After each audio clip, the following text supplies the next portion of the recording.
Welcome to another episode of We Ain't Them, and happy anniversary to us. Hey. To us. How many years? I am your host, Rassan, alongside my co-host, Ebony and Kevin. What? Wait, I think I did that wrong. I am your host, Rassan, alongside my co-host, Ebony, Kevin, and Kevin. Two Kevs. The two Kevs. Finally, we have Kevin back. Yes. So, if you guys don't realize, if you see the intro, you would know that Kevin is the executive producer. He is the backbone of We Ain't Them.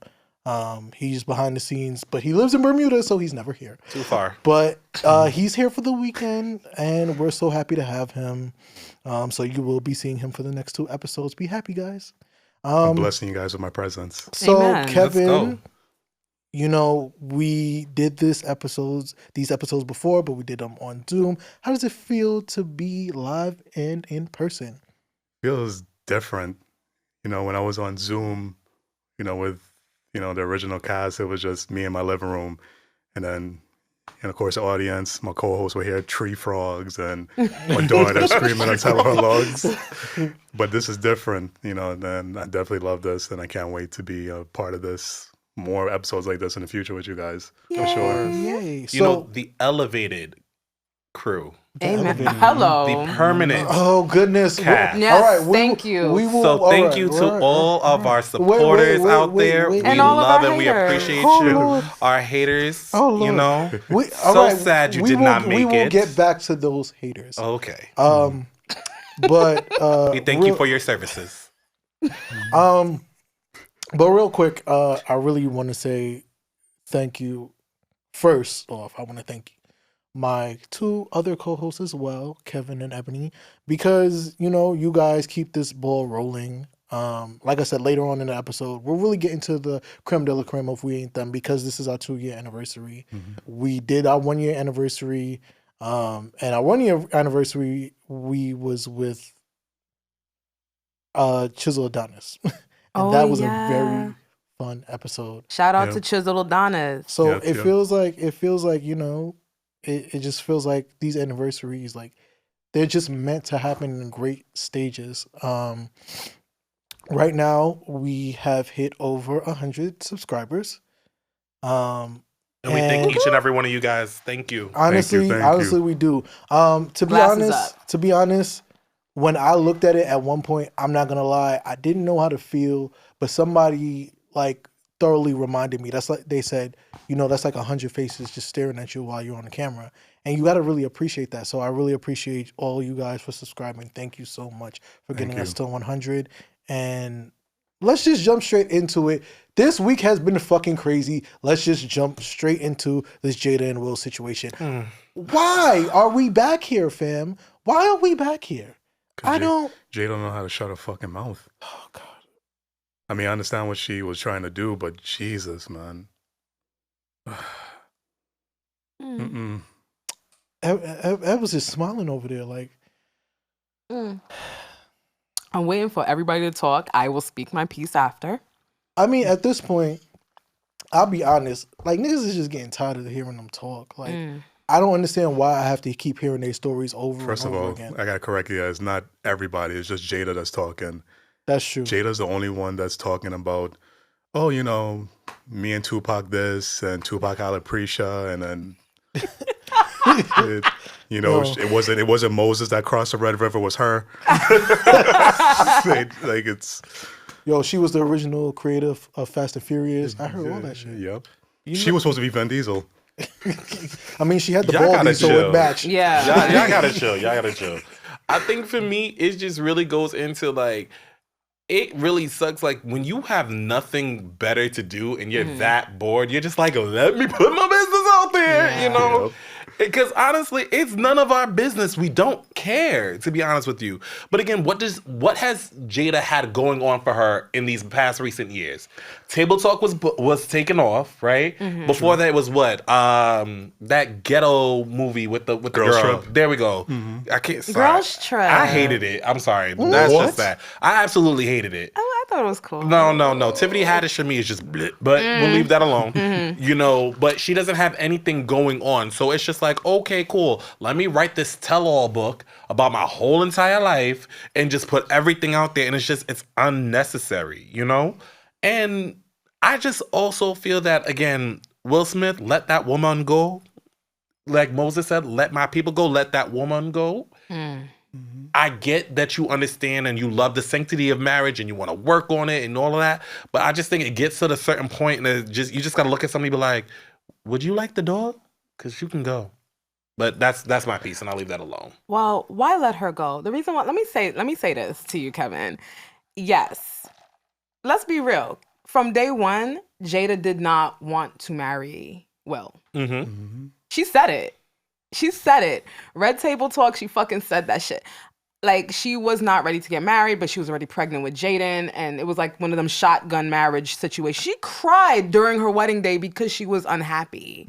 That alone should tell you something. Now, my thing is, what I don't like how everybody... Now, granted, Jada is doing a lot. The most. Yep. Like, I get it, sis. You on a book tour, you're doing your little book tour, and she's promoting it, and she's doing a good job. Whether we could sit up here and hate all day, she's doing a good job. She's making people buzz about her. I'm sure she's trending on X today. But my thing is, the things that you're talking about, we don't care. I don't need to know that Tupac had alopecia. I don't need to know 1 minute you say you love Will, the next minute you're saying, oh, I always loved Tupac. It's like, which one was it, sis? That's confusing. And the thing is, I feel like a lot of people are mad and saying, oh, she's embarrassing Will because like everybody looked at Will and Jada as like this golden standard. Golden couple, this couple goals. When you see Black love, you think of Will and Jada. Even me growing up. But y'all have to remember, right? I feel like they've been broke up. Yeah. They've been broke up. They were always in an open situation. So it's like I feel like people get mad at her for the August Alsina thing. We have to remember they were in an open thing. The difference between Will and Jada is Jada moved like a sloppy nigga, and Will moves like a woman, a good girl gone bad. You know what I mean? Like that wifey that looks like wifey, but underneath it all, they doing some slick shit. He moved like that. So them girls he was with had NDAs. Yeah. Well, Jada messed with a little boy who was immature, and she took advantage of his situation, and he squealed. The pig squealed. You forgot too. Yeah. He loved that shit. Yeah. Yeah, no, definitely. Like I got the reference. Wait, what? Man, I love this. Yo, so I feel like, yes, she's being sloppy. She's saying a bunch of shit we did not care and need to know, but it's working. I agree. It's fucking working. I agree with what you're saying, though. I think that she was never in love with Tupac. I almost said Tupac. She wasn't never in love with Will Smith. No. I think with everything that was happening in that time, Tupac passing away, her probably feeling lonely. She probably, like she said, that was her real soulmate. So she probably just like, hey, you know, there's Will. I'm also pregnant, but there's Will Smith, the biggest star in the world. At the time, he was at in the his time, prime. 1996, Independence Day, Bad Boys, end of French Prince. So she was probably like, you know, let me go with it and see what happens. But at the beginning, when this whole thing came out, a week or two ago, I was like, I felt bad for Will in a sense, because I was like, well, this is the second time again where I don't feel bad for Will. No, I felt bad for him in the beginning. Now it's like, you going on stage with her now saying I love you and all these other things. I'm like, but if he never did all of that, you would still feel bad for him? I never felt bad for Will. Never. Maybe over time, probably no. Not even a tidbit.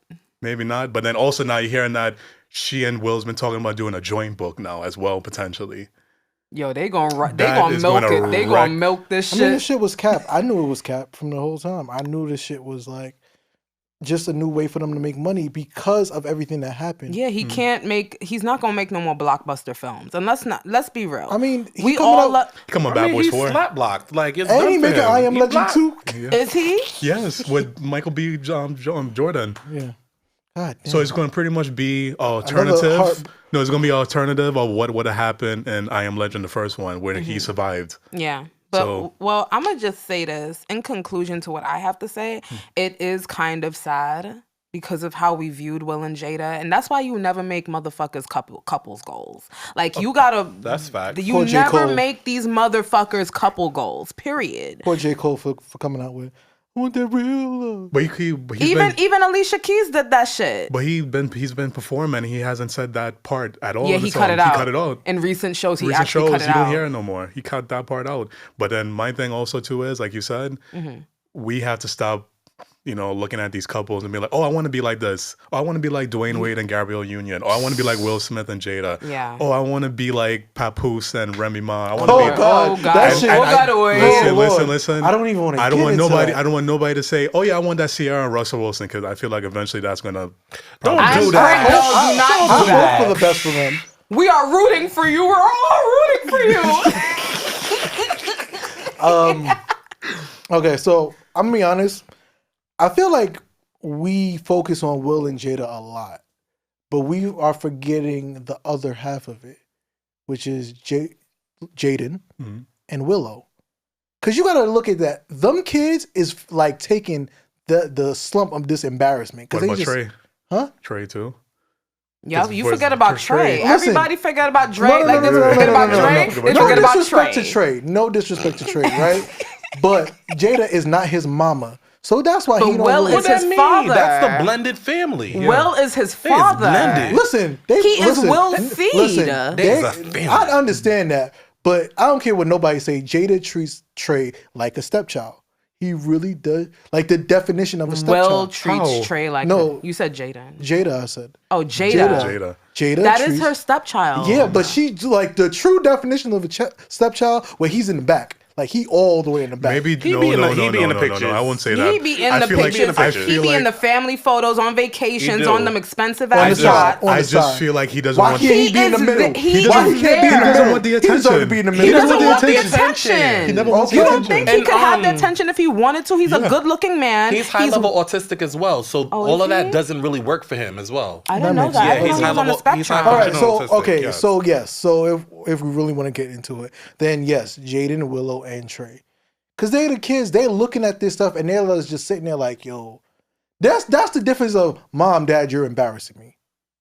You're embarrassing this whole family because y'all don't know how to just keep the shit in wraps. I just feel like when it comes to this family, like, just be who you are. I've been trying not to say it, but fuck it, I'm gonna say it. Like, just be who you are. If y'all are swingers, y'all are swingers. If y'all like to be messing with boys, girls, whatever, that is your business. So keep swinging. But my thing is, when you get into a tell-all book about things, like, it's just tiring. You know what I mean? Because at the end of the day, Jada can come out here and be like, yeah, I was with August, and I was with this person, I was with that person. But again, and like I said in our chat, if Will comes out with his partners, will it help him or hurt him? Exactly. I know the red pill community gonna be like, woo, woo. Right. Yeah. But again, if y'all swingers, it's cool. There's a lot of people out there. There's a flavor for everyone when it comes to their sexuality, whatever they're into, their kinks, whatever the case may be. Just be honest about it. We're in 2023 now. It's not like we're in the 90s where, things was kind of enclosed. Yeah. So if you do or you're a part of that scene, just admit it. Just be like, hey, this is what I like. Nobody's not going to judge you. Yeah. It's going to be like, okay, now we heard about these rumors for years. But it's just, to me, the thing is, it's just it's the content of what she's talking about. Yeah. That's why do we need to know that Tupac had alopecia? Yeah, he wanted to marry me while he was in jail. Irrelevant. I don't need to know that shit. Bringing that up too, I feel like it's disrespectful. It's disrespectful, but then also, I forgot her name. I think it's Quincy Jones' daughter. Kidada. There you go. She was supposed to get married to Tupac before he passed away. Yeah. So I wonder how she feels about all this. Like why are you doing this for it? I understand why you're doing it, but why? It's all for clout. It's literally for clout, and that's my whole thing. Is like Jada is a clout chasing machine right now. Because nobody was talking for her for a while. After the slap, nobody was really talking about her. So because nobody was talking about her, she had to mention all this shit. Now, what's funny is that she mentioned that all of a sudden, me and Will wasn't together when the slap happened. All of a fucking sudden. Yeah, that's what blew my mind. It's now I don't know this nigga now. Like that's how she acted. No, that's not what it was. That's how I was surprised I when don't he think called so. me his That wife. is exactly what's it called? I don't think so. I think that she wasn't. They had to continue. Remember, she said that they didn't go public about it. They didn't want to go public about the split, so they had to keep up the appearance. Why you think they came to the Oscars together? They looked like husband and wife. So if she gonna do that as a wife, right? And somebody did mention this multiple times. As a wife, right? You in that position. Why are you not if he's about to get up, he looked like he about to do something. Why is you a wife per se not pulling him? But you go back to blaming Jada for his She actions. said I don't like that. Why? Jada said that she really thought it was a skit. That she really thought he got up inside and was like, oh, it's just it's a part of the skit. She really didn't know this was him expressing himself. She thought it was a skit too? She thought it was a skit. Literally getting up and just this was part of it because this is the Oscars and no offense, Kevin. That bitch lying. I think we all know. That we all know lying. that. I'm just saying what she's saying. She knew what it was. Like I said, I think that the information that she's pulling out now is one, clout chasing, and two, just a lack of privacy.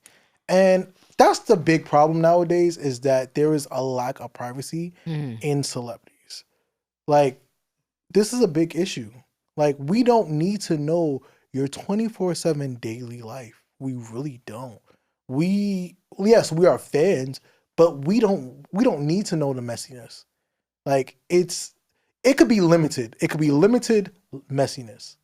But it doesn't have to get too deep, dark.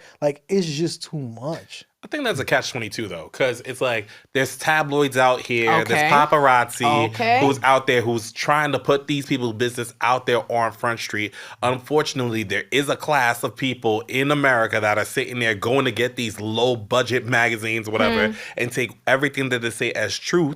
And at the end of the day, when it comes to being a celebrity, at some point, you got to put your business out there in order to make some money. Again, like I said, I blame MTV Cribs. I blame all of that, making the band, all of that stuff. I blame it all because at the end of the day, reality TV is what went out there and really made us feel like we have to be in these people's lives. Don't forget Pimp My Ride. Right, Pimp My Ride. Some people didn't even keep them cars. I think that blew mine the most. That people did not even keep them cars. They couldn't. It was not practical. But you're right. But either way, I think that we all think about this and I'm gonna bring her up because y'all know I am. Yeah, we all think about this Beyonce celebrity, and that's how celebrities should be. And that's something that I think that she really had to fight to gain that respect to because they leave her alone. They don't bother her. They don't bother her. They do you know not what I mean? bother her. But all these other celebrities are fair game. So I think it's a catch-22. Well, just to piggyback off of what you're saying, I agree. Even before reality TV, where you had these celebrities on these shows like Love and Hip Hop and all this shit, The Surreal Life. it was the fucking the Surreal Life. It was the fucking paparazzi. Yeah, It was. It was the paparazzi. They're still there, but when you have a celebrity filming their own life, everything's a lot easier. The Shade Room is able to come out. TMZ is able to come out. All this stuff. Hollywood Unlocked is and able that's to come what out. keeps Alert. people relevant. That honestly, unless you are Beyonce, and if you're not Beyonce, you're not Beyonce. You don't have the luxury of being relevant while staying private. There are some people that do it. Alicia Keys is very private, I feel. Kendrick Lamar is very Kendrick private. Lamar is super J. Cole's private. very But the private. thing is, look at the people we're naming. You know what I mean? Kendrick Lamar is by far one of the best lyricists. He's top 5 in a lot of people's book, including Correct. myself. Who else? You said J. Cole? Yes. yeah.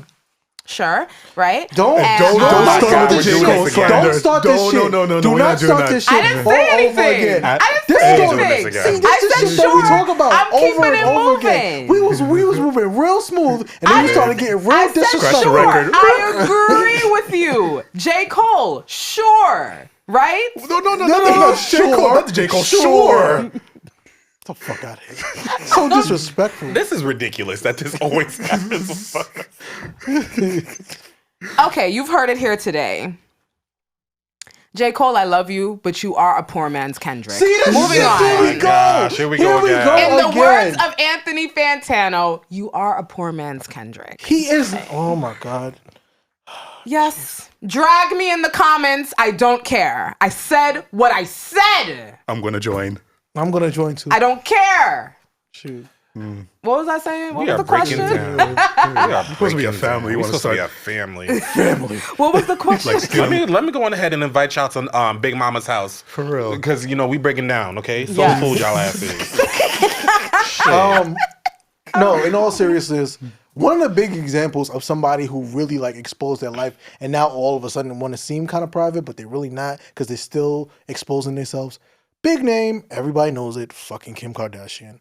Yep. The queen of exposing herself. Well, actually, technically, I think she still do that. Technically, it was Paris Hilton at first, and then it was Kim Kardashian. Yeah. Paris Hilton. I mean, Kim Kardashian is Paris Hilton's Paris Hilton predecessor. walked. Yes. Paris Hilton walked. Don't do it. So Kim Kardashian could run and bounce on dick. Bounce on Ray J. Bounce on black dick at that. And Chris Humphries. I don't know what the fuck happened there, but yeah. Where is he? We know. Alive. Where is he? Somewhere probably walking around New Jersey doing something. Probably swimming in the swamps of The Jersey. last time I saw that nigga, he was on the Eric Andre show. Like, Anyway, yeah. So like Kim Kardashian, she has no limit of her privacy. Every now and then she wants it, but she's not gonna get it. She's not going. She's never going to get it. She just posted about how she had to hide the fact that she had not a nanny but a manny. Like she was just like talking shit she's like not that, gonna and that stop. shit annoyed me. I was like, "You got a manny? Why did you get a manny? Because you didn't want the children's father to raise And his that children." is the issue within itself. And I'm sorry, I didn't think that we were going to bring this up, but now that we're here, these children have have a black father. Hello. These children have black uncles, black aunties, whatever the case, cousins, whatever the case may be. The fact that you're saying that you're hiring a male nanny to go on ahead and be a male figure in these children's life, that's disgusting. it's like a surrogate daddy. But work on it with Kanye. Figure it the fuck out. But these kids have a father. Okay. That is Come on so now. she wasn't thinking about that when she was writing Kanye? Like, oh, No, she was thinking about that check. No, she of course, and we all know that. Like again, do I doubt that she loved him or not? That's debatable, whatever the case may be. Mm-hmm. But at the end of the day, her getting with Kanye was a good look. Yeah. It was great for her brand. It was great for his brand. You know what I mean? Like they ended up being this weird ass power couple that you're just like, oh, let's continue to watch this train wreck go and let's see where it goes. And now to see that it's here with 4 or 5 children, and we're doing this now and breaking down the black household even more by a racially ambiguous woman. Also, She white. Also, She white. I got one thing to say too. So Rob Kardashian's not around. He can't be a father figure too. Like He's the uncle. Well, he Okay, had I mean, he could be- he had your own problem. he do, but I mean, Look who he decided to. Well, I let me mean, not say since- Well, no, But no. I mean, She preyed on him. I mean- She preyed on him. Yeah. yeah, She was going to be a Kardashian no matter no what. matter what. Angela What? Kardashian. Oh God, that's That sounded nice. That's a nice ring to it. I just realized both Kevins got on glasses. Hello. Anyway, that's so random. Since we talk about family issues, something just happened out the blue today where Tyrese's ex-wife Samantha Lee had the fucking audacity to go and say that she was happy in her marriage, but she let other people get involved and fuck up her marriage. okay. She put this nigga on $2,000 $20,000 child support. Because she couldn't break through the prenup. Exactly. He made a song about it. He did. Yeah, man. $20,000. I forgot how the lyrics went. He's probably calling the phone right now and saying, "Why you gotta act like You gotta go. Now, You gotta go. looking at That it, is too much. looking at it as Kevin, you are a married man, correct? Happily. Amen. and Let me shout out my wife. Love you, Ashley. I love nice. that. I'm gonna give it from your perspective instead of mine because even though I'm engagement, you're a married man. Right. You've been married now for 4 years. there you go. Next year, I make it 5. Ooh, Wow. Yeah. So it's a lot different. Our dynamic is a little different. So as a married man, like when you look at things like this, how does it make you feel? Makes me upset. It makes me think sometimes too. It makes me think like, why are you gonna really sit there and listen to your friends when it comes to a situation like this? And then to add on to it, that they have a child together. On top of that too, it's frustrating because, like you said, you brought it up today, and I was just like shocked about it. I was like, all the stuff that he's been going through in his life and all that.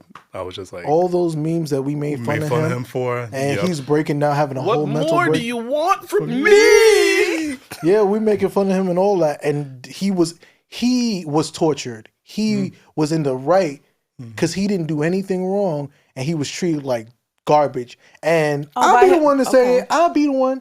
I am a big man. I would like to apologize to Tyrese. I know the black community is shitty sometimes, but I would like to apologize because, you know, as a black man, you don't want to see a black man go through shit like that. It's so wrong and it's so fucked up that he went through things like that. And the fact that she literally can even admit, you can say what you want to, but this is the occasion where I can say, yes, as a black man, I feel bad for him, because it's not really just torturing him. Everything was about his child. All the pain that he had was mainly directed towards his child. Ebony, you can look at me any way you want to. I know you got a rebuttal, when you have a kid, you're gonna. It's a lot different. Yeah. And Kevin, you would know this because you have a daughter. Yeah. Shout out to my goddaughter Aaliyah. But you know this. You know this as a father, so it hits even worse. Yeah, it's a sucky situation, especially knowing that you want to have a relationship with your child and just, you know, see her grow and do things, you know. Terrible situation, unfortunately. Go ahead, Ab. Yes, my good sis. What do you have to say, my good sis? As a black woman, I'm gonna shut my black ass business and let him deal with his black queen, because he was saying she was a black queen. So I'm gonna just shut my black ass up. This ain't my fight. I ain't saying nothing. Do I feel sorry for him? Yes and no.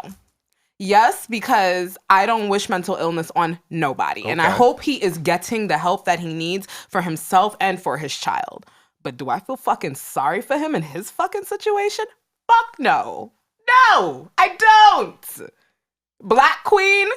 He said she was black while making fun of actual black women. I'ma mind my black ass business. Moving on. I would like to just comment on the fact of friends being in your business, especially in your relationship. I was going to talk about that. So, I mean, as you guys all know, but I will say here, I am recently single. Yep. Flood his DMs, guys. You know. No, please don't. Please don't. God, no, please. See, this is the influence we talk about. God, no. I need to work on myself, and that's fine. But I'm recently single, and when I think about what actually contributed to the breakdown of my relationship, it had to do with some of it with my friends and them just being in my ear and telling me certain things and like, you know, you should do this and you should do that and blah, blah, blah, because when this happened and that happened. And unfortunately, it took me breaking up to realize like, whoa, they were really in my ear and this has fucked up my situation because I want my nigga back. I do. I want my baby back, you know? Baby back, and baby back. My baby back, my rib. My rib. Damn.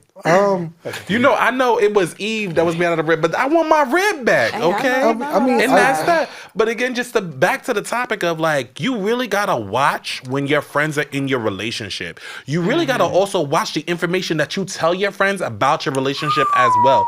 Some things need to stay in the privacy of your own home. And family too. And family, and that's it. Because I realized like me, I'm going off saying, you know, he did this and he did that and blah, blah, blah, blah. And now all these little opinions are forming around all these other people. Now they all want to come talk to you and tell you like, no, this is what you should do. And oh, if it was me, I could never. And blah, blah, blah. But now when you're in a situation when you're lonely, sad, and by yourself, they be like, I'm going to pray for you. Yep, you lonely like and I'm still lonely. I mean, I'm going to be honest with you. I see your point. I definitely see your point. You got to watch. You got to keep it to yourself. But in the same breath, in the same breath, you gotta also help those friends who are really in need. Lord God, oh God, especially those friends who, I don't want to be the asshole to say it, but I have to say it, those people who just don't understand their self-worth. There are some friends who are in relationships or no longer in relationships that they didn't never understood their self-worth. And when you tell them that, they just feel like you're being ignorant or you're being an asshole. You're being mean. Like it's a clear thing, right? Like, we're not trying to be assholes. We're looking out for yourself. We're looking out for your best interests at the end of the day, because we want to see you down the line 3, 4, 5 years, 10 years, 20 years with somebody who is going to make you happy and whole, but also make you feel like you're complete. And that's the problem. Sometimes we get the other half where it's just like you listen and then there's either one thing, either A, you just gonna ignore it, or 2, you're gonna run back to that person and tell them. And it's going to cause a whole new commotion. Like, sometimes it sucks. It does suck that, in the Caribbean style, as we say, who don't listen will feel. Who don't hear will feel. It happens, but, you still hope for the best for all your friends. You really do. Yeah. Now, since I mentioned the Caribbean, let's talk about our next topic. Growing up Caribbean. Oh, Lord. So, we're all traumatized. Yeah. So in therapy. This is the most interesting part. So look. Trini, Haitian. Trini Haitian. Trini Haitian. So let's just talk about our little upbringing, because everybody's is a little different. I'm going to let Kevin start first, because I want to know, how was it, growing up in a Haitian household? 3 things: l'école, l'église, la caille. School, church, and home. Mm-hmm. That's all I grew up on. Mm-hmm. Like, that's all I know. Growing up, like, my parents were so strict. It was ridiculous. Like, I didn't really have friends. Like, I remember, like, being in, like, elementary school, and you would have, like, a play date. Mm-hmm. And I would go to my mom and be like, Ma, why can't I have a play date? And my mom would be like, what's that? Yeah. I'm like, you go to somebody's house and you go play over there. She said, you have Jesus, stay home. That's it. Everything was, I have Jesus. That's it. Like, bro, growing up, I thought the channels on the television were 2 through 13, Damn. Cartoon Network, Nickelodeon, and CNN. At least you got Nickelodeon. I had to ask for permission to watch Disney Channel. Get out of here. Really? Because, they had all the movies. You couldn't... Were you thinking of it as an adult now? Yeah, now I understand why. Go ahead, continue. I get it, but, I had to ask for permission. Yeah. And I told y'all, my first music video was Men in Black. All right. That was on the Disney Channel. No, it was on MTV, because that's when I discovered 53 was a channel. Okay, if y'all live, if you know, you know. That's when I noticed 53 was a channel, and I was like, and I got my ass beat because I didn't hit the last on the thing or whatever. Oh, yeah. So, you know what I mean? Tell me, you got your ass beat because of Will Smith of all people? I sure did. Big Willie. Big Willie style. What? Getting jiggy with it? I need an apology, Will. But either way, like, growing up Haitian was very hard, to be honest with you. Mm-hmm. On top of just like what culturally was going on in the house or whatnot. Like, growing up, Haitians were like, we used to get clowned on like hard. Back in the day. Back in the day, it was horrible. So again, it was kind of hard to have that pride in yourself, even though, like, again, your parents instilled that within, like, your family and stuff. But it's like, they'd be like, oh, where you from? I used to just be like, oh, I'm black. They'd be like, nah, your last name not black. I'm like, all right, I'm Haitian. And then all the jokes. So I just think growing up Caribbean, well, let me say this. Growing up Haitian was hard. Especially like in my adult life, because I'm processing all of this now through therapy. Interesting enough, my session this week was about how my therapist tried to bring up, she brought up the fact that I am angry with my mother with the way that I grew up. And I was like, no, I'm not. And then the more that I've processed it, I do see a little anger. So, we're working on that. But growing up Haitian, a little hard. Who wants to take it next? I've heard a lot of stories about, because I had a lot of Haitian friends. So. Well, Ebony, you ain't have it much easier, so you wanna... No, don't pick on me. I'll go. Go, Kevin. Ready to jump on me. With me, it was, as a kid, it was a lot. Growing up in a Trinity household, it was church, going to church every Sunday, helping my mom around the house, other things. But, it was, when I was an adult, now when you think about it, it was a blessing. It was a blessing in disguise. It was just a great time. I was, honestly, I think about it now, it was just, my mom, God rest her soul, tomorrow's her birthday, 73rd birthday, would have been. It was just good thoughts now thinking about it, just being around her. Jokes. It was just, growing up in a Trinity house was nothing but jokes when you think about it now as an adult. Like, as a kid, it's traumatizing, but as an adult now, you just laugh about it. Cause I can agree with that, yeah. It's just like funny situations you was in, and just, it was just me and my mom, Of course, Rassan mentioned I'm Haitian too, but never really, my father wasn't in my life, so I never really experienced the Haitian side of things. It's all right. They are no good. But, it was just like a blessing, just family, spending time with her all the time, spending time with family, going back to Trinidad, see where she was raised and when she was born, and, how she lived, and just great times, just great memories, to be honest. Yeah. Well, I guess I'll follow up. So I have the two sides because my father is American, but I've Harlem. I was literally raised by my mom basically my whole life. My mother, my grandmother, and my grandfather, God rest his soul. That was really it for me. Like, and not just living up in Brooklyn, but actually living in Trinidad. So I lived in Trinidad. I experienced the culture in Trinidad. And it's two sides to the tale because, growing up when I was younger, my grandmother was strict as fuck.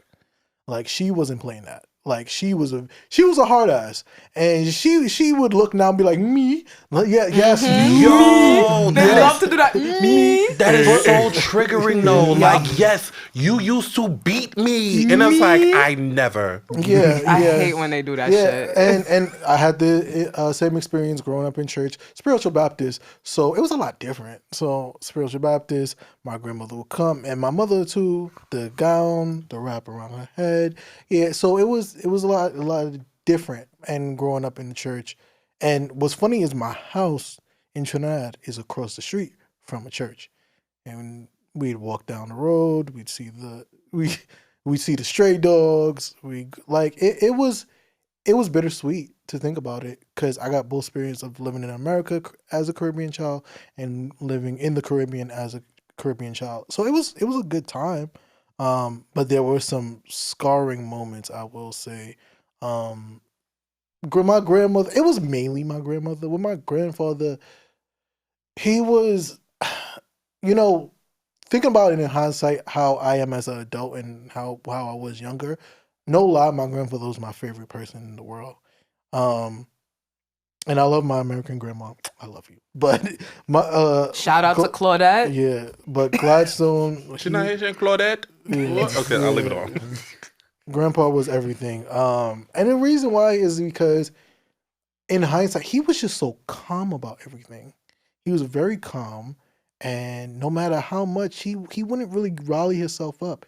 He would just stay calm, and he would just hold down the household. And I always remember, because it's one of those moments that you think about, and I even had dreams about it at one point.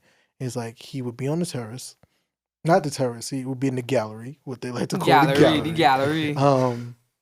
He would have his Johnny and his thing, and he'd be, just swirling it, and then he'd be, swirling it slow.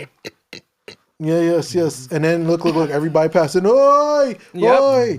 And looking at him, I was like, yo, he was really a great man. He really was. I miss him a lot because, as I look in hindsight, like, it's a lot different. Like, it's a lot different. And I'm very happy for the times that I had with him. And looking at it in hindsight, I'm happy of everything. Like my grandmother. Yes, my grandmother was a hard ass. Like, she wouldn't want us out at a certain time. And my mother's stories was much worse than mine. So I got a little pass. But my grandmother was strict. My mother was very strict. When I was younger, I got older, of course, leniency, but they was very, very strict. I'll tell you to the point of this with my mother. She started loosening up once I got to junior high school. But junior high school. That's it? Junior high school? Wow, I wish. I wish. Yeah. I got to pass that. But it wasn't that much of a pass. It really wasn't that much of a pass. I was still getting licks left, right, and center. In junior high school? Oh, yeah. I got licks in junior high school. I didn't start getting licks until high school. Listen, you know what? And just so you know, my mother is not abusive. My mother, it was never abusive. Mm-hmm. But if I deserved it, I deserved it. And in hindsight, when I look at it, sometimes I deserve that shit. I definitely deserve that shit, looking at it in hindsight. And for our American audience and non-Caribbean audience, licks means a beating, by the way. Licks. Yes, and those, I don't want to talk about that. Maybe another time we'll talk about that, but... Your mom ever cut your ass when you... Did you ever say, like, suck it to your teacher and your mom beat your ass? Oh, I got my ass whooped for that. I got my ass whooped for that. Yeah. I got my ass whooped for that. Yeah, so, in hindsight, like, looking at everything... So, here's a junior high school point. She would never allow me to take the train. I would always have to take the bus. My school was downtown. I lived in Flatbush. I had to take the bus. I had to take 2 buses when I could just walk down the block and take a train. Nope, she refused. And one time I did get caught. Licks in my fucking tail. Did she catch you or did somebody snitch on you? No. Yeah. She caught me. Oh. There's other times. I got caught with the same situation. There's other times where I got caught and I got licks. Like the time that there's a laundromat like 5 blocks down. Your mom told me that story. Yeah. So there's this laundromat and I wasn't supposed to be at that laundromat because they have the arcade, but I was supposed to come straight home. Tommy and Ghost was there looking for you. Yeah. So she was coming down the block. And somebody told me, yo, your mom's coming. I literally ran out the back door, ran around, walked around the other block, which I've never really walked around before. Walked around, ran home, and came inside. It was like, I've been here the whole time. Licks in my fucking. Yeah, she was like, I saw you while you was running down the block. That blasted boy only want to play the video game when I get a hold of him. So it was bittersweet. Why do you have a video game story? It was bittersweet. It was very bittersweet. So Well, I'm both my parents are from Trinidad, both of them, and I grew up very strict, very strict. You talking about? What did you say about junior high school? That's when she finally started to loosen up. Yeah, I didn't go to my first party. My first college party was my junior year. Jesus. Of what, high school? College. I didn't go to a party in college until let me say that one more again. I did not go to a college party until my junior year. So I guess by now you guys have realized I did not have the opportunity to go away to college. Why is that? Once you grow up in a Caribbean household, you grow up in a judgmental household. Yes. Mm-hmm. Before you even do anything, they saying you doing it. True. Yep. Let me tell you something. Let me not go there. I was going to tell Mama, no. No. This is We Ain't Them. We go balls to the wall. I had lost my virginity according to them before I had actually lost my virginity. So catch it. Because it makes sex. Yeah. I'm hearing, Ebony doing this and that. Like, I'm like, what are y'all talking about? I ain't even kissed nobody yet. But I was doing everything according to them. Like, I think that's just most Caribbean households, especially with girls. Like, you guys, y'all are men. So y'all had it a little easier. Well, but once you're a girl in a Caribbean household, especially them traditional Caribbean households, boy, just for having breasts, I couldn't control the fact that I had breasts at 9. But because I did, I was doing everything. And I was not doing shit. You ain't shit for that. What you say, Kevin? I said me neither. You know, little things like that. But I will say, other than the whole judgmental thing, I will say in my household, in my family, we live by the code, it takes a village to raise a child. That's facts. Mm-hmm. And that could be good and bad at the same time. That means if you misbehave, your aunt can beat your ass, can cut your tail, and you gonna tell your mother? She'll beat your ass too. Cousin Cindy. Let me tell you something. It's so true. Yeah. I was in church and like another member of the church, older member, whatever the case may be, I guess I was acting out or doing whatever and he beat me. You were being a kid. I was like, I'm telling my mom. And when you got home, you got more mom. licks. No, my mom was in the church. I ran to her. I was like, yo, he beat me. My mom was like, oh, come on, let's go talk to him. I was like, all right. We went to go talk to him, and then they both beat me. Yep. Because I went and I was disrespectful and ratted on him. Yep. Yeah, that's how it is in the like if you live in the The village. Know that, but damn, they tag team you. Like, yeah. It takes a village. We live by that code. So a lot of the times, like I grew up in a household where every Sunday, granny making pilau, kalaloo, macaroni pie, macaroni chicken. pie. Lord. That's a tradition my family kept to this very day. They come to my crib every Sunday. Rassan has been there a couple of Sundays for the kalaloo. And when my grandfather was alive, he passed away a year ago in October. He used to make sauce, escovitch fish. He used to make roast pork. Oh my God, it was so sweet. And he was by far the funniest person in my family. Oh my! When we were kids, bro. We used to ill on my grandfather. And when he got mad, like, he was the type of person, when he got mad, he would stutter with his deep, thick Trini accent. Like, Ebony, bring your ass down here. Like, but that's how most of them. No, you wanna know the worst stutter is when you're getting beat. Oh God! I tell you, beating yourself and then repeating it, and then breaking it down. Did I tell you to behave is one word. Behave is one word. No, behave yourself. Wait till your father reach home. Like, this is worse. He's worse for me. Like, it's literally how it was. And you know, at the end of the day, you know, everybody had their own experiences. Yeah. But looking at it in hindsight, as we are in our 30s, the good old 30s. Mm-hmm. How do 20s. The new 20s. Facts. With money. I'm sorry. The better 20s. The better 20s. The better end of the 20s. Shit. All right. So with that being said, honestly, how do you guys feel like in hindsight, growing up Caribbean molded you into who you are now? Oh, okay. Yikes. I'm thankful for growing up Caribbean. I'm thankful for growing up Haitian. I'm thankful for the hard lessons that I had to learn itself. Some taught to me, some, you know, I had to find out for myself because I was being stupid. Mm-hmm. And, you know, we had to learn those lessons. So I'm thankful for that.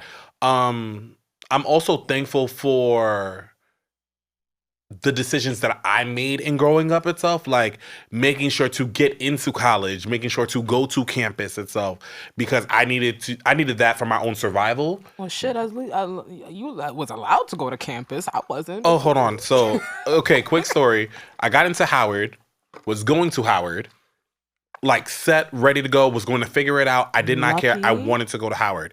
Found a educational program just as long as I majored in education and I decided to teach in the DC area for 6 years. My whole schooling would have been paid for. I was like, I'm going to be a teacher because I want to go to Howard. Hell yeah. My mother found out it was out of state and she said it was clipped for that.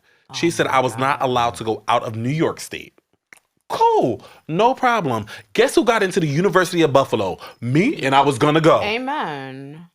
I was gonna go. She was happy. Cool. Didn't tell her Buffalo was 8 hours away from the home. Shit, I wasn't allowed to leave the 5 boroughs. But I was like, you know what? Cool.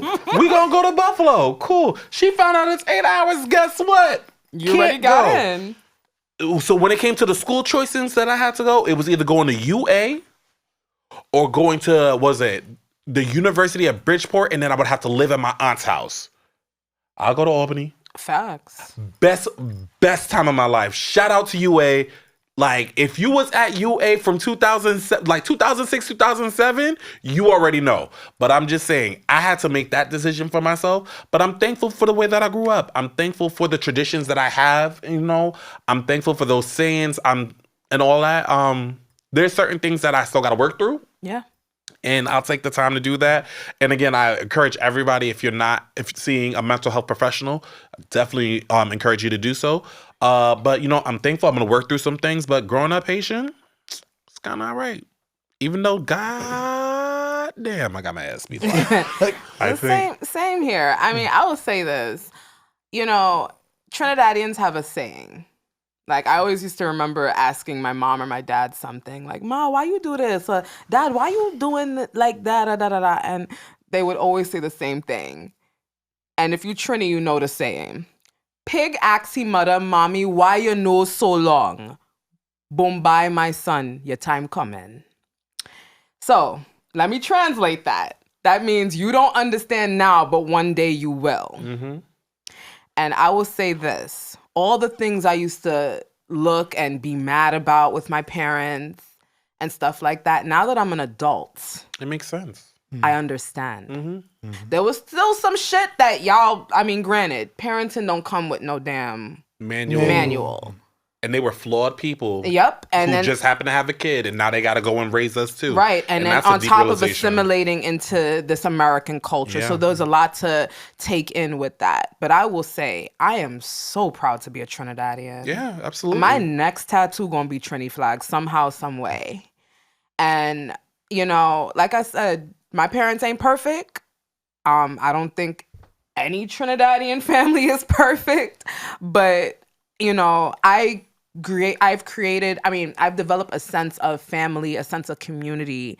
And now that I am engaged and Rassan and I will start our own family, I will bring in a lot of the morals and the values. Not all, because some of them were just, I don't know. But I will bring some of that into my own family and into our family, sorry. And, you know, a lot of what I didn't appreciate back then made me the productive woman that I am today. I'm a successful woman. I'm an educated woman, and I have a career. Plus, Hallelujah. I'm on this beautiful podcast, this beautiful platform, and shit, I got my man. So hello, my man. So I'm happy for the way I was raised. Didn't appreciate it then, but I understand now. So with me, it was almost like a blessing and a curse, you know.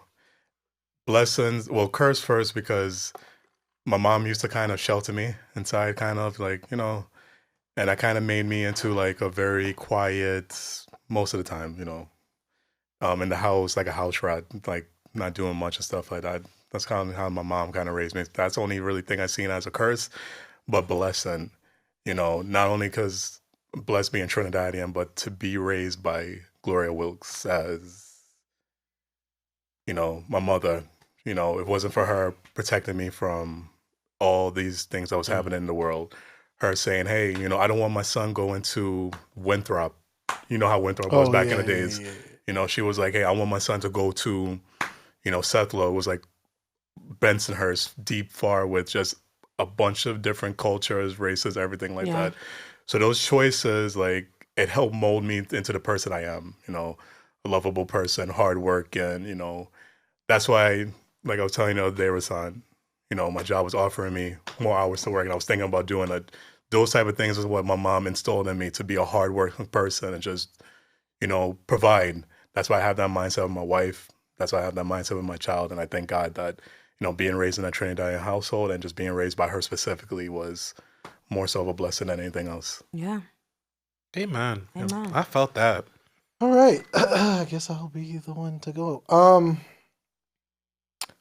I don't want to disparage, because I guess I am the only one that, you know, grew up with American parents, and I love my dad and I love my grandma. Shouts out to y'all, because y'all did help also mold me in your own way. And one day we'll go down that conversation when it's ready to. But right now, let's focus on the other people. Let's focus on I want to start with Bev, right? So Bev is my aunt. Oh, you're going there? I am going there. Shit. And the reason I mentioned Bev is because right now me and her are not on speaking terms, unfortunately. And it sucks because I wish that our family was better united than it is. I have to say this, and I'm going to say this loud so that everybody can hear this. I wish that our family was united, but it unfortunately took one dickhead nigga who's not necessarily particularly blood related that fucked this whole shit up. But that's nonetheless, no matter what, Bev was a second mother to me. I'm not going to lie. You know, I love her to death. She is that fun side that I needed, but she also disciplined me when needed to. But she was the fun side that, you know, really helped me. So I love you, Bev. I really do. I hope that you get this message, and I hope that, you know, we can kind of fix whatever fucking issues that we have, because the way life is going right now, we don't need one less person in our lives. And then let's go to Patsy. You know, that's my grandmother. She's probably not gonna hear this because she don't know how to work YouTube like that. Yes, she does. Actually, that's a lie, because that's how she watched her Nollywood movies. So that's a lie. She still watch Nollywood? Of course, Nollywood is just shit. Patsy, I love you. I love you. You whooped my ass so much. You whooped my ass, but you molded me and you made me realize that just in life, there's just certain thing that needs discipline. If a lot, and I don't mean to be an asshole, but I have to say it. If the kids at my school, kids at other schools nowadays had Patsy in their life, they would be way more disciplined. Because these kids nowadays, and I don't mean to be an asshole, because some of them are gonna watch this, but I have to say it. These kids don't have no discipline because their parents is allowing them to do whatever the fuck they want to. And then when we talk to them, the parents is just like, oh, I give up. I don't know what to do. You know what the fuck to do. You're a parent. You raised this child how you wanted to mold him. So mold him or her correctly. So that's so it's BS when I hear these things. And to my mother, Susie, you know me and you. We freaking frack. Love you, Suze. Listen, we tatted. This is all you, baby. This is all you. We to the hip, no matter what. If it wasn't for you growing me and molding me into who I was, I wouldn't be where I'm at today, where I appreciate the woman that I'm with right now and the family that we're going to have soon. So, Mom, I love you. I love you to death because you really helped. And no lie, since we're going into that next topic, this podcast wouldn't exist if I didn't have that support where I had somebody as a Caribbean mother to tell me you could go for whatever you want to. The America is going to tell you you can't, but you can do whatever the hell you want to. You a black boy in this world and they're going to stop you no matter what, but you keep going and you keep fighting. And that is the support. If all of us didn't have that support, especially because you hear the ringing thing is mothers. Yes. Me and Ebony, I would say, I don't know about Kevin so much, but me and Ebony, we had our fathers in our life. We have our fathers in our life. So we will never disparage them. But our mothers, it's a different story. It's just a different story. Maybe I will, because I won't do that to my pops. One day I will have a story about my pops. My pops. Because we're going to talk about our pops. And I can have a whole podcast about my pops. Me and Ed probably going to do a episode together where we talk about our pops. Because the funny thing about our pops is that they have both the same birthday. It's the most hilarious shit March ever. 31st. So we will get to them. But I'll drink to that. So yeah, but our moms, man, our moms, they really are the backbones as Caribbean women. And could cook. Oh God, Lord have mercy. Oh yeah, your mother Kalaloo and my mother. Oh God, Pelao, Jesus. And your mother always underestimated herself, but she. Mother-in-law. You guys making me hungry, man. Yep, mother-in-law. God. Mother-in-law. Gosh, Stop playing man. yourself. I don't go Kyle. You could cook. Anyway, all right. So let's get into this. Since we're speaking about the podcast, let's look at it. 2 years. 2 years down the line. Kevin, this is now your, 6 months? Around, yeah. Yeah, close to 6 months. You family, bruh. Facts. Period. It's all about family. Can I just say something before you say it, Kevin? I'm gonna hold your hand here. Kevin, I am grateful. We're all grateful for you. Yeah. Like, bruh, I don't mean to be sentimental and corny, but we all love you, bruh. Yeah. You are the greatest addition we've had. Mm-hmm. And we hope you stay. We hope you rock out with us. And I hope that you continue on this journey with us for real. Because it's been fun. I don't want you to leave. Just stay with us. You know what I mean? Like, facts, bro. Period. We love you, Kev. We've been through it all. We've been through lunar moons. I had a lucid experience.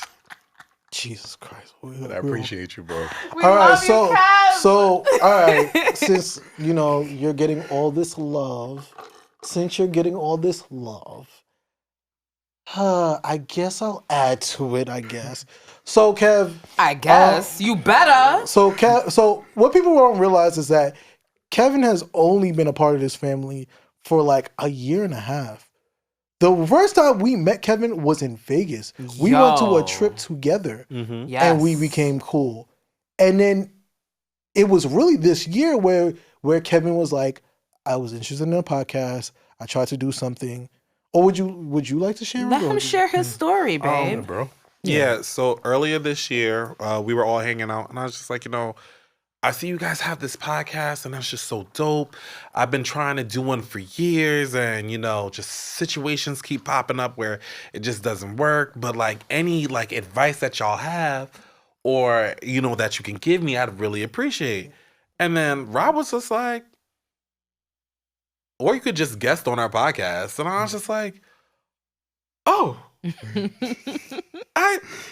Okay. I ain't gonna lie, I was real nervous about it, But we came on, we did that first episode with each other, and then honestly, it was just something that we couldn't deny, Period. And I just came back and back and back, and then, we had those conversations with each other, and we really solidified the family. So number one, just thank y'all for inviting me into this. Thank you for accepting me into the fold. 2 years is a big accomplishment, and shout out to all the haters who said that they wasn't gonna make it, because at the end of the day, we still making it. Thank Period. You. Facts. Yeah. All right. So yeah. I know we gonna get to that part, but hurry up. You got it. But I'm being honest with you, Kevin. The one thing is that me and you is our rapport. It's like me and you was freaking frack. Like we really are. We really are. And I'll say this privately and publicly. I don't care for the whole world to see it. A year ago, I feel like I lost a brother, but I gained a better one. Amen. And I'm never gonna hold water. You lost brothers. Yeah. Brothers. Yeah, that's true. Period. That's well, no, you still talk to one of them. I don't. But anyway. I mean, and I wanna put him on blast. I really damn, do. is this a lazy boy? But anyway, continue. Continue. I mean, anyway. You ain't shit for that. Period. I'll be honest with you, Kevin. You've really held this podcast down. You've held me down. I remember the last day that we were at HMD, and you saw it that I just wasn't there. Yeah. I wasn't there at all. My mind was, because I was in shock. For those who don't know, HMD Studios was the original studios that we was at. And it was Shout tough. out to you, Dev. Shout out to you, Dev. And it was tough because, and shout out to Camden, our engineer. Yes. We met him at HMD. Yes.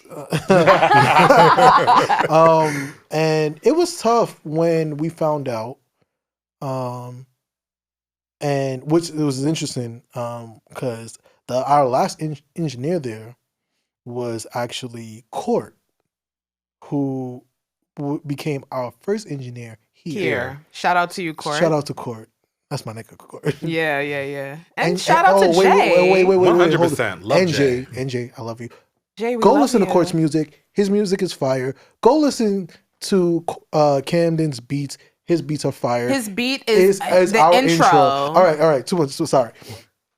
But that last episode, I was distraught, and Kevin held me down, and that's when I knew I was like, this is what works. This is what makes everything complete.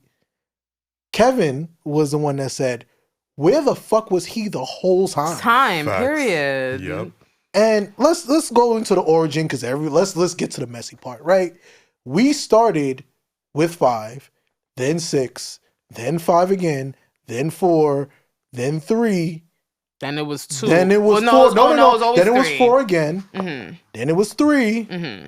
And now it's back to 4. And this 4 is what you're going to see moving This is the forward. core 4. Except for Kev, because Kev... No, Kev is here. Kev is here. And not for nothing, shameless plug. We got some really good treats coming up for y'all. If you guys follow us on Instagram, look out for our lives. We're gonna be coming up. We have some really good treats for you guys where you will see more of Kevin, period. So if you loved his input, if you love what he had to say, if you love his presence, because we do, definitely look out for what we got in store for you guys coming up, period. I love the shameless plug. But what I will also add in is the guests that we had. I do enjoy the guests that we had. Like, I'm going to go backwards. So the last guest we had was Jada Tears. Now, that's personally for me. Yeah. If anybody knows me, I'm a huge wrestling fan. So the conversations that I had with them, they really helped. And for those who don't really know, Jada Tears is the reason why We Ain't Them exist. I'm going to be honest with you. Yes. I went to a wrestling show, and they were hosting it at a bar called Legends. And shout out to Legends. And somebody recommended, shout out to Mike, because Mike was like, yo, you should do this. You should really make a podcast. And everybody was with me. And I was like, I don't know about all that. But they was like, no, you should do it. We definitely listen. And then, so at that moment, I thought instantly. So I went to, shout out to Sir Wilkins, you my nigga. He's one of my favorite bald people in the world. I don't give a fuck. So I walked up to Wilkins and I walked up to everybody because I just wanted to see what would happen. And I said, yo, I'm thinking about coming up with a podcast. And he was like, yo, it's hard work. It is hard work. It takes time. It takes hours. But you put that effort in, it's going to be worth it at the end of the day. Shout out to Jada Tears because you guys are amazing. If you're wrestling fans, go watch their stuff too. Yep. They really are amazing, and I really appreciate them. Now, let's go backwards. The first anniversary, Chisel Adonis. Adonis, I will say that man is a genius in his own right. Shout out to Chisel Adonis. And he is a unfiltered genius. He will not give a fuck. He says what he feels. And you gotta really respect a guy like that. And I'm not gonna lie to you, a lot of his stuff that I think about, like when he talks about stuff, I mold it into my own. Because he's a genius in the shit that he does. YouTube hates him, Pornhub hates him, Facebook hates him, Instagram hates him. They all hate him because they don't give him the content that he deserves. And YouTube stop fucking around. Let that man play his content. Yeah, monetize his stuff. Stop playing. It's not even about monetizing. They put a copyright infringement on all his shit, and he needs to stop because his shit is fucking superb. Stop playing around. Yeah, Chisel Adonis, your take on Jada and Will, I really enjoyed that. Yeah. So, and then we go back to More Than Vaginas, because I'm not going to forget you. Even though they're not around anymore, Momo and Teresa, you ladies, when we had y'all on, y'all really, really, really, really made us see a certain insight on things. Well, me personally, I won't just say Ebony, but how they did a lot of things, it made me look at things in a different perspective, and it was fun. Also, sideline, we also had other guests. So we had... Can I shout out the ladies? Yes, you can. Okay, so big ups to my girl, Whitney Chanel. Oh, I was talking about your friend, but... I'm going to get to that. Hold on. Shout outs to my girl, Whitney Chanel. She was one of the first comedians, well, the only comedian we've ever had on the show, on our podcast. And she gave an amazing, amazing show. Amazing content. Very funny, down to earth. Shouts out to you. I see you still doing your thing with the comedy and, very funny, very entertaining woman. Also, shout out to the ladies' night that I held. Shout out to my best friend, Shaquila, who's also my bridesmaid. Anyway, shouts out to you. Shouts out to my cousins, Miyoshi and Nicole, two beautiful women who are also entrepreneurs doing their thing. The content that you guys made with me, I had a very good time. You guys were very honest, very creative, down to earth. You guys really brought it together, brought it down. And also, I would also like to shout out More Than Vaginas as well, because I really enjoyed our interview with you on emotional intelligence. You guys were very honest, and just watching how you guys bounce off each other's ideas in your own content, although you guys don't no longer make content, it really did inspire me. So shouts out to y'all as well. Yeah, and most importantly, and I do think it's the most important person that we need to shout out is Kevin. Hello. Kevin, you are, I don't care, at the end of the day, you are the true backbone. Yes, I may be the person that came up with the idea of it, but you've held this podcast down. 100%. This is an OG member. Don't get it Not twisted. It was OG member. He is the OG member. Period. Kevin, you have really, really held everything down. And even from Bermuda, with every circumstance that you don't have, you really held everything down. And with that said, I think we have something here for you. Do you? Oh yeah, sure. Give me a second, y'all. I would have had that right here. Yeah. Mm-hmm. Everything that we've realized with you is that, you are. Also, can you go in the pocket of my book bag? Yes. That one. Yeah. Are we stretching this out into two? Yeah, no. So, yeah. Everything that you've done, we've truly appreciated. And we know that things weren't circumstances, but we really wanted to present you with something because we really appreciate all the gratitude. So... all them type things. First thing that we have for you, because my man has an iPhone, what? It's not a 5, but it's no better. It's a 7 plus. Okay. Wait. Shout out to Jenna. Thank you, my sister-in-law, to give me a phone. You're the best. My man has an iPhone 7 Plus in this generation of 2023. So the first gift works. The first gift that we want to present to this man is going to be a brand new iPhone 14 Pro Max. Papa. Can I give a shout out? Sure. Only on Verizon. Wow. We gotta cut that guys. out. Whoever works for them. And the second thing that we have for you, Maggie, because again, all the work that you've been putting in, especially with us, we had to make sure that you had something that was going to work a little nice for you over there too while you're holding us down. So brand new laptop for you too, my friend. Wow. Now, the laptop has everything that you'll need to help you out a little bit. So it's going to it has Photoshop on it, it has Illustrator on it, and it has Premiere Pro. Wow. I don't even know what to say. Like, we love you, Kev. I love you guys too, and I appreciate you guys. Without you guys, I know you guys say I'm the OG and all these other things when it comes to this, but it's you guys. You guys carry out the vision. You guys do an excellent job, and like Ebony said earlier with Kevin, wish he was with us earlier. Facts. Honestly, like your vibes is something that this podcast needed, and with these two is just a perfect blend. It's perfect, and I can't wait to see the 5th anniversary, the 10th anniversary, 25th anniversary, because by then we're gonna blow up. But amen. I just can't wait, and I appreciate you guys. I love you guys. So of course the final person we have to shout out is the Queen Bee herself of We Ain't Them. Who, me? Nah, I'm praying. I'm done. Ebony, you are really something. And when I say that, I mean in the best way possible. You give the spice, the flavor. You are the sazon. You are the paprika. You are everything that We Ain't Them needed. Flavor. Everything. Thank you, babes. You are the end all be all of We Ain't Them. Well, let's be more like you said. Smoked paprika. I don't think I'm smoked. No, not smoked. Just regular paprika. Hello, I am Chief Curry Powder. You right. You big chief out here. Big chief. Ice hot tamarind sauce. And honestly,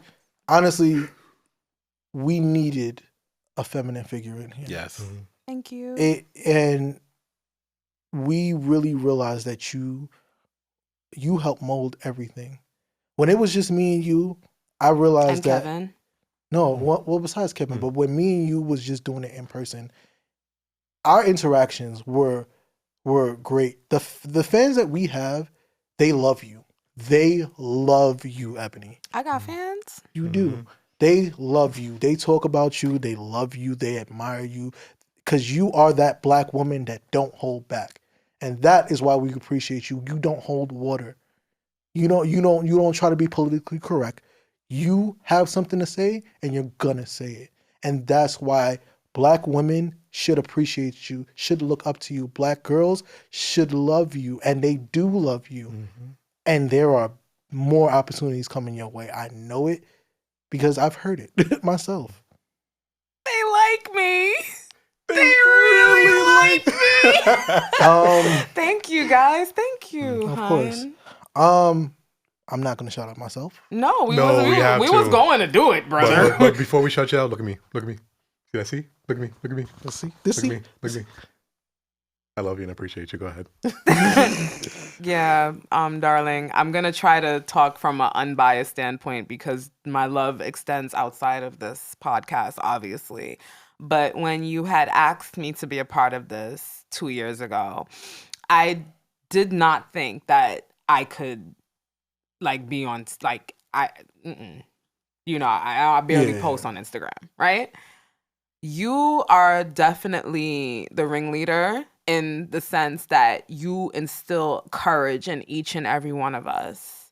You are the voice. You definitely have a pick-me-up factor. And you're not afraid to take the bull by the horns. And you definitely have driven this podcast, or better yet, elevated this podcast. Every year we get progressively better. And it has a lot to do with you. We all work together as a unit, but it definitely, you're the one editing the videos. Do every reel, ladies and gentlemen. Every reel. It's every reel, right? I'm just Mostly making every sure. reel. Most, let me not, because I don't want to give credit. I want to give proper credit, right? Most of the reels that you guys have liked and literally gave us 12K video views, all these wonderful views is this man here. And, I know for a fact, I talk to you outside the podcast. I talk to you every fucking day. I know, babe, I'm tired. I was editing all night. Babe, I had to do this. So it takes a lot of work, and you don't mind sacrificing to make this podcast work. And we admire your passion. We admire your drive. We admire the courage that you instill in us while still having to have courage for yourself. And we all love you, period. Yeah. I would say you have fostered an environment to allow each and every one of us to feel comfortable in our own skins, to feel safe in our opinions, and to express ourselves unapologetically. So I thank you for that. Yeah. I thank you for being one of my best friends in my life. Amen. And truly inserting yourself in there, because my guard was up and I was like, buddy, don't trust people like that. But no, you fought through that barrier. You allowed me to be myself here. You allowed a safe space for me, and you allowed me to truly live out my wildest dreams, because I've wanted to do this for years. And you've allowed that to happen for me. So I say thank you. I love you. You're still racist. You get it. Inside joke. But I thank you, bro. I love you. Thank you. I have a message. This is the last thing I'm going to say. I have a message for anybody who's out there who's afraid of doing anything, because you just don't know how people are going to react. Do it. 100. Just do it and make the best of it and have fun. Yeah, I say that I'm tired and all this stuff because I make these reels and I make these episodes. I make all this stuff, but I know that there are somebody out there that's gonna enjoy it, and that's what brings a smile on my face. I have a student right now who literally from 2 weeks ago told me they watched from episode 1 to now, because he was just like, Mr. Gary, I love your stuff. I love it. He's like, I want to do that too. And I was like, my nigga, when you graduate, I got you. But like, I am so inspired by you all, and I'm so inspired by people who watch our stuff. But I have to make a clear message. Oh, fuck. This next year,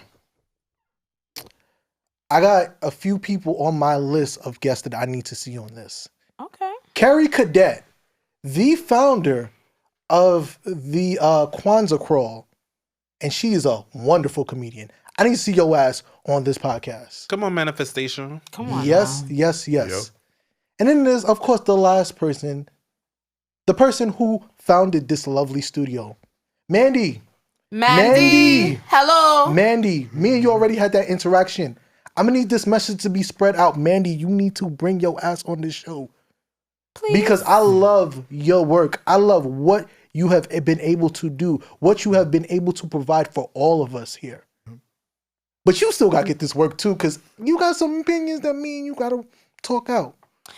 Mandy, bring your fine ass on this couch so we can talk. Okay? Because, and I say this, matter of fact, I'm going to wait until you get on here. Because our little story to tell when we first interacted. But I knew that I wanted you on here because you have been a blessing to all of us. Amen. Just like the fans who watch our stuff has been a blessing to all of us. Man, just like our engineers like Camden has been a blessing to all of us. Hey. Just like Jay has been a blessing to all of us. Absolutely. Just like Dev at HMD has been a blessing to all of us. Just like Court has been a blessing. And I also didn't mention, and I should have, because that's on me, Joey. He was a big blessing. Why? Because he is the reason for such that wonderful engagement video that you saw. Thank you, Joey. Me and Ebony. You made me look like a princess. You made us look amazing. Has really completed us. Yeah. And we as a whole thank everybody who watches our stuff. Do not forget to like, comment, and subscribe. Watch our stuff. Get our views up. Next year, I need to be at 1,000. And we're going to do everything in our power to make sure that you enjoy and love and appreciate our content even more. Now, I do have to add this part in. Everybody keeps asking me about merch. It's coming. It's coming. Now, as you guys can see, we have our own little custom We Ain't There hoodies. Listen, if you like it, I love it. The more demand that you make, I will make it happen. I will make it happen. These will be the colors that you see. You will get these. Hockey jerseys is a fun thing. I just tried it out to see if it'll work. But we will have hoodies coming out. We will have sweatshirts and we will have t-shirts. And we might have a little something else in there. We might add something for our wine lovers. So. Ooh. And for our weed lovers too. I want to come up with my own rolling paper. Hey, there's still children that watch the show. We don't know what we're talking about. We do not partake in the kids. Kids. It's legal. Don't say no to drugs unless it's weed. It's not a drug. Unless it's weed. And then everything else, no. Yes, I said weed. And then to wrap up, literally, as you know, I'm gonna let Kevin say his infamous line. What's my line? Oh, kids, don't be a fool. Rap your tool, and also don't be silly. Rap your willy. This has been Weird Dumb, and we'll see you on the next episode. Bye, guys. Y'all gotta get out of here.